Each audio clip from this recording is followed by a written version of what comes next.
Particulièrement celles qui sont en train de chanter, ceux qui sont en train de chanter avec un sourire. Si je vois quelqu'un encore chanter et louer le Seigneur la mine fermentée, je vais acheter du Coca-Cola pour venir lui donner. On ne peut pas louer le Seigneur en fermentant la mine. Parce que le Seigneur qu'on adore, là, il est assis sur un trône de puissance.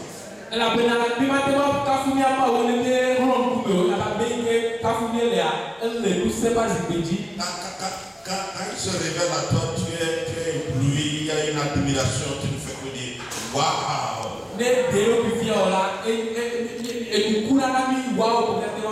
En tout cas, la grâce est pour vous tous. Vous êtes bénis. Vous êtes bénis. Donc quand vous allez venir encore, louer le Seigneur avec le sourire. Je parle à certains qui me regardent là, ils savent. Nous allons, durant toute la conférence, on va vous présenter quelques clips de quelques minutes pour nous aider à comprendre là où on va. Donc aujourd'hui, on va voir quelque chose au Bénin ici. Et le soir, s'il y a le temps, parce qu'on va trouver le temps, on va nous montrer quelque chose qui se passe en Chine. La Chine était comme nous il y a 50 ans. Les routes c'était là. C'est pourquoi je dis qu'il y a de l'espoir. Il y a l'espoir. En 50 ans, ils étaient comme nous. Même si je ne vois pas ce que c'est à quoi je suis en train de rêver. Je crois que je ferai un peu. Mes enfants, vos enfants, qu'on voit une Afrique nouvelle.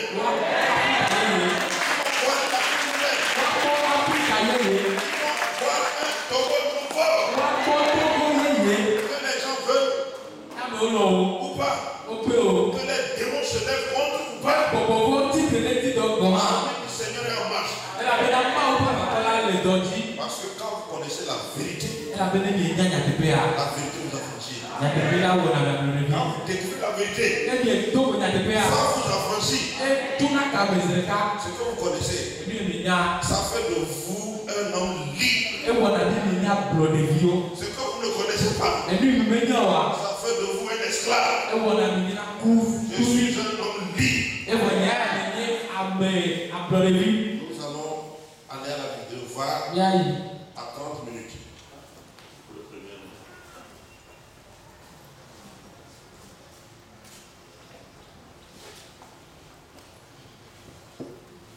Ah,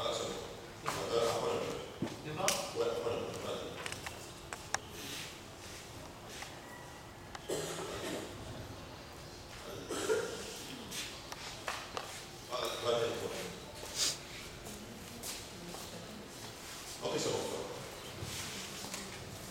Entrepreneur, une école créée il y a plus de 30 ans dont l'ambition est de quitter l'agriculture productiviste pour une agriculture plus solidaire, sans engrais chimiques ni pesticides. Songhai, la relève bio de l'Afrique, un reportage de Thomas Digobadia et Oscar Moël-Santon. Il est un peu plus de 4 h du matin à Porto Novo, la capitale du Bénin. Les allées de ce campus universitaire sont encore désertes, mais plus pour très longtemps.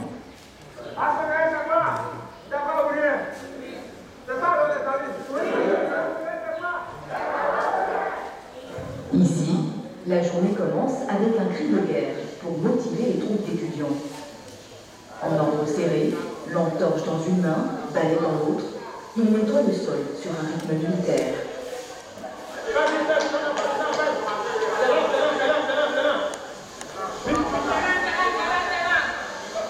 Pour ces jeunes, ce rituel se répète tous les matins, aux aurores, du lundi au dimanche, car ici, c'est les valeurs travail qu'on veut leur inculquer. Discipline, la rigueur au travail, même si elle est tu es pas resté au dehors, si tu viens ici, c'est que tu dois devenir un travailleur. Ça, c'est clair. Et voilà, il n'y a pas de paresse, tout le monde travaille. S'il faut endurcir ces étudiants, c'est que leur futur métier est particulièrement exigeant. C'est ce qu'on appelle d'abord la passion de la terre. La passion de la terre, c'est ce qu'on enseigne ici, au centre Songhai, la grande école béninoise des fermiers entrepreneurs. Et plus précisément, l'agriculture biologique. Joël est en dernière année d'études, et c'est bien pour ce type d'agriculture qu'il est venu se former ici. Songhai a choisi de faire l'agriculture biologique et durable. Cela peut faire. Il suffit que toute la jeunesse et tout le monde se fie à ça. Former la jeunesse à un nouveau modèle d'agriculture entièrement biologique et respectueux de l'environnement, c'est l'objectif du centre Songhai. À la fois école de formation des fermiers entrepreneurs, ferme biologique, mais aussi laboratoire d'innovation agricole. Un projet ambitieux, né de l'esprit d'un idéaliste, Godfrey Zamujo. Ce prêtre américain, d'origine nigériane, a eu un rêve au milieu des années 80, sortir les Africains de la pauvreté. Pour y arriver, un moyen selon lui, changer de modèle. Quitter l'agriculture productiviste pour une agriculture solidaire, sans engrais chimiques ni pesticides. Un modèle qu'il teste ici depuis 30 ans et qui aurait fait ses preuves. Un modèle qui s'est répandu à travers le continent. Une vingtaine de centres ont ouvert. Chaque année, des centaines de jeunes venus des 4 coins de l'Afrique viennent s'initier à cette agriculture responsable.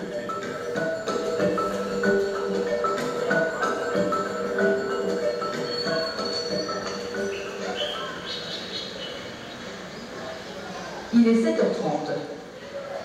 Le soleil se lève sur les 22 hectares du centre Songhai. C'est l'heure d'aller en cours pour les 400 étudiants du campus. Nous retrouvons Joël devant sa salle de classe entouré de ses camarades. Des jeunes âgés de 18 à 35 ans sélectionnés sur concours. Certains arrivent directement après le lycée, pour d'autres, c'est une reconversion professionnelle. Aujourd'hui, le professeur va leur enseigner comment prévenir les maladies des plantes et protéger les futures récoltes. Au niveau de la cohésion végétale, il y a aussi des choses qu'il faut mettre en place pour pouvoir lutter contre les êtres nuisibles qui détruisent les champs. De l'élevage à la production végétale, le centre Songhai dispense des cours théoriques tout au long du cycle, qui dure 1 an et demi. Objectif, former des professionnels polyvalents. Après ses études, Joël veut se tourner vers la pisciculture, mais pas question pour lui de négliger les autres disciplines. Il faut être un peu meilleur partout, dans tous les domaines, que ce soit la biologie, la production animale, sous-culture, la transformation. Les élèves ne restent jamais bien longtemps dans les salles de classe.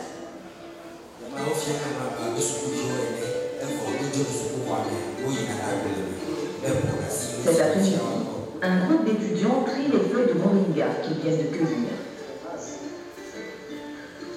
Comme régulièrement, Godfrey Zamujo leur rend visite.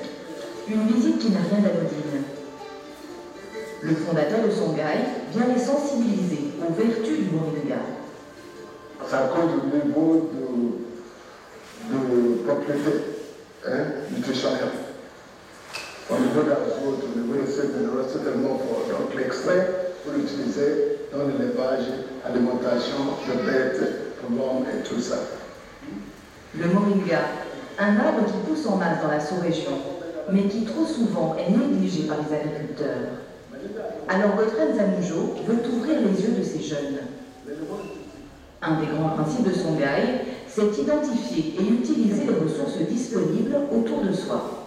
Le second thème aujourd'hui, c'est vraiment pour apprendre les élèves à voir les éléments qu'on appelle capital environnemental qui les entourent, et les utilités, les valeurs, et comment on va exploiter ces éléments dans ces plantes et tout ça, pour créer des autres produits qui sont nécessaires dans la production durable de l'agriculture. Ce n'est pas tout. Le moringa, mélangé avec les plantes, peut servir de fertilisant naturel. Un engrais 100% bio que chaque paysan peut fabriquer localement en suivant la formule développée par Songhai. Surtout, cet engrais permettrait de booster les rendements. Tu mets ça sur tes plantes, ils poussent comme l'air. Le sol amélioré. Prouver aux futurs agriculteurs qu'ils peuvent se passer d'engrais chimiques et de pesticides tout en produisant plus, c'est l'un des grands objectifs de la formation. Pour cela, rien de mieux qu'une démonstration sur le terrain pour combattre cette idée reçue bien tenace, le bio est moins productif et donc moins rentable que l'agriculture conventionnelle. Godfrey Nzamoujo en veut pour preuve la production de Songhai depuis 30 ans. On a 2 fois plus que la production conventionnelle. Et c'est ça qui va vraiment vous encourager. OK? À Songhai, les rendements par an et par hectare sont 2 à 3 fois plus élevés que la moyenne nationale béninoise. Cela pour une raison simple. Une production 100% bio permettrait de favoriser la présence de micro-organismes dans les sols, tels que les bactéries et les champignons. Ils nourrissent les sols et permettent d'obtenir des cultures de qualité, mais aussi de produire plus. En revanche, l'utilisation d'engrais chimiques entraînerait la dégradation des sols et, à terme, les rendrait stériles. Ainsi, l'agriculture bio permettrait non seulement d'augmenter ses rendements, mais aussi de produire sur la durée de moins en moins cher grâce à un sol qui s'est bonifié avec le temps. Le coût de production se réduit chaque année parce que les conditions de production sont améliorées continuellement. Dans le temps, ça descend, le coût de production. Il faut le monétiser. Tandis que l'agriculture conventionnelle, le coût de production augmente chaque année. Dans le cadre d'une agriculture conventionnelle, il faut rajouter toujours plus d'engrais chimiques pour permettre au sol qui s'appauvrit, année après année, de produire. Tout ce que veulent éviter les élèves venus étudier ici. À son avis, c'est le mode biologique ici. Il n'y a pas de chimie ici. C'est pourquoi il a décidé de faire la formation à son avis. Une formation gratuite pour les étudiants béninois, financée grâce à la production des différents centres Songhai. Grâce à son modèle bio et durable, Godfrey Nzamoujo en est persuadé, peu à peu, l'Afrique va relever la tête, son slogan depuis la création de la ferme. Tous les matins, le fondateur aime se promener à travers ses plantations. Devant ses yeux, son rêve devenu réalité. Un rêve pourtant né d'un cauchemar, la famine en Éthiopie de 1984. Une catastrophe humanitaire qui choque profondément cet Américain d'origine nigériane, alors professeur de microbiologie en Californie. Il prend soudainement conscience d'un paradoxe. J'étais bouleversé. Comment un continent aussi riche peut être aussi pauvre? Le système que la fait pratiquer ne me convient pas. Et l'agriculture, c'est la base. L'agriculture conventionnelle est basée sur une vision déterminée. Déterminé à agir pour faire changer les choses, il rentre sur son continent d'origine. C'est au Bénin qu'il lance le centre baptisé Songhai, du nom d'un empire prospère qui régnait sur la région au XVIIe siècle. Année après année, il développe et perfectionne son système de ferme agro-industrielle entièrement biologique et durable. En 30 ans, il a ouvert une vingtaine de centres Songhai en Afrique, du Nigeria à la Côte d'Ivoire. Des centres ruraux où travaillent aujourd'hui des milliers de personnes. Les gens vont rester dans les campagnes parce qu'il y a des activités rentables, ils gagnent l'argent, ils vivent mieux. Hein? Donc il y a l'argent qui rentre dans les campagnes, au lieu de sortir. Le système Songhai, un système vertueux pour le monde rural, à en croire Godfrey Nzamoujo. La majorité des jeunes qui étudient ici en sont d'ailleurs issus, mais ils ne sont pas toujours armés pour monter leur exploitation. Alors le centre leur donne les outils pour réaliser leur projet. Nous devons nécessairement Ce matin, dans la grande salle de conférence, Plusieurs centaines d'étudiants viennent assister à l'un des cours les plus suivis, le cours de marketing. Alors, bonjour les amis. Comment allez-vous? Aujourd'hui, le professeur leur rappelle quelques fondamentaux avant de se lancer dans un projet d'entreprise. Donc, l'étude du marché est très importante parce que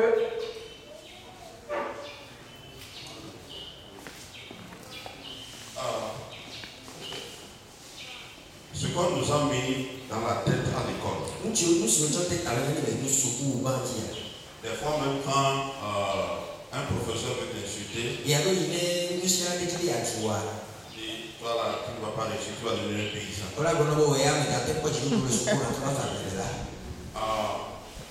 C'est resté dans nos têtes. Je vais vous dire ceci. Il n'y a pas un seul pays au monde. Il n'y a pas un seul continent au monde qui est devenu développé et il a négligé l'agriculture. Ça n'existe pas. Même si aujourd'hui le marché de la technologie est en train de faire avancer les pays. Bien sûr, les Européens sont venus faire en Afrique. On ne connaissait pas café.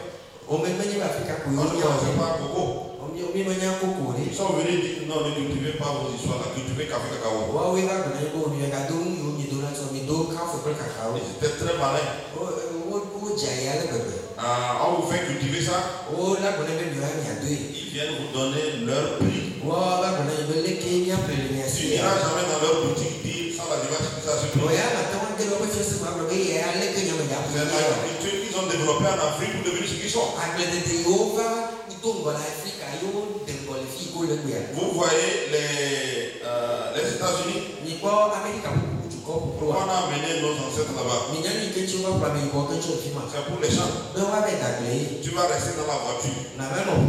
Comme ici jusqu'à Noche. C'est le champ d'une seule personne. C'est le champ d'une seule personne. On nous a déviés. L'Afrique a plus de 65% des terres arabes.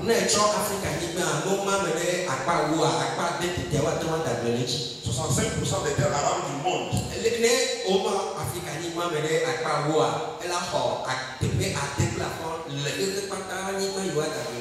C'est-à-dire que si on prend toutes les terres qui peuvent produire à manger,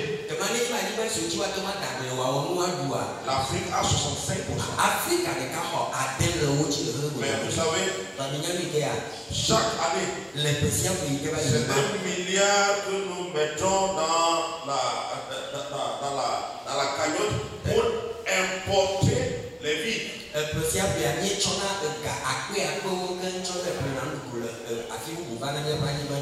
riz importé, tout ce que vous importez, tout ce que vous mangez là, la majorité, ça vient de l'extérieur. On a les meilleures terres. Ne trouve pas qu'il y a un problème. Ne veut pas qu'il y ait un série de problèmes. Nous sommes en train de nous dire que ce que le frère Songhai a fait, il a laissé la Californie. C'est un prêtre ingénieur.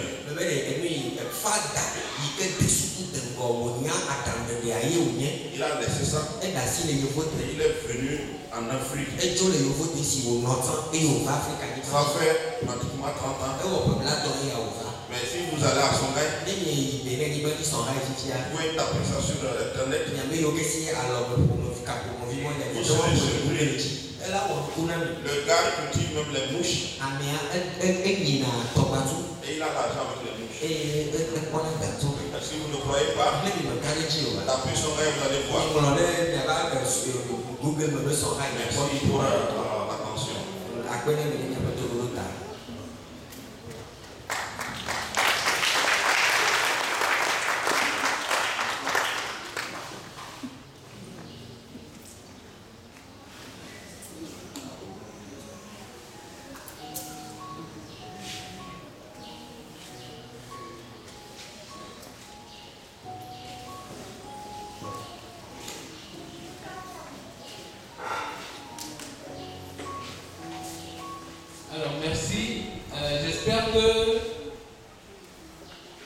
le monde a le programme. Il est 11h10. Ça voudrait dire que nous sommes dans le temps du recueillement. Donc nous allons nous recueillir. Nous allons méditer les messages que nous venons d'écouter. Et à 11h30, nous allons démarrer la prière pour la mission. Nous allons nous recueillir. Parce que nous sommes à une retraite. Nous allons réfléchir sur le message. Parler à notre Dieu. Et on se revoit à 11h30. Merci.